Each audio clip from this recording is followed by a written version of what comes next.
بسم اللہ الرحمن الرحیم۔ السلام علیکم پیارے بچوں، اسلامیات میں ہمارا عنوان ہے روزے اور عیدیں۔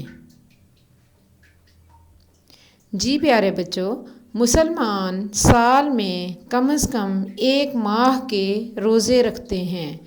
ہر مسلمان پر 1 ماہ کے روزے فرض ہیں۔ مسلمان سال میں 2 عیدیں مناتے ہیں، عید الفطر اور عید الاضحیٰ۔ عید الفطر کو آپ چھوٹی عید بھی کہتے ہیں، میٹھی عید بھی کہتے ہیں، اور عید الاضحیٰ کو بڑی عید یا قربانی کی عید کہتے ہیں۔ عید الفطر روزوں کے بعد آتی ہے اور عید الاضحیٰ حج کے دن میں آتی ہے۔ عید الاضحیٰ پر ہم قربانی کرتے ہیں، مزے مزے کی چیزیں کھاتے ہیں۔ تو سوال نمبر 1 ہے، مسلمان سال میں کتنے روزے رکھتے ہیں؟ اور اس سوال کا جواب ہے 1 ماہ کے روزے۔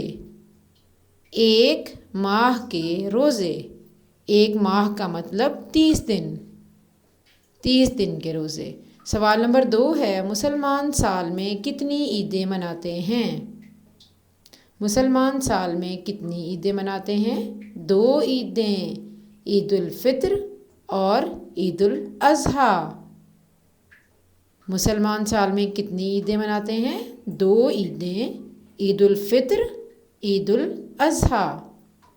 عید الفطر چھوٹی عید اور عید الاضحیٰ بڑی عید یا قربانی والی عید۔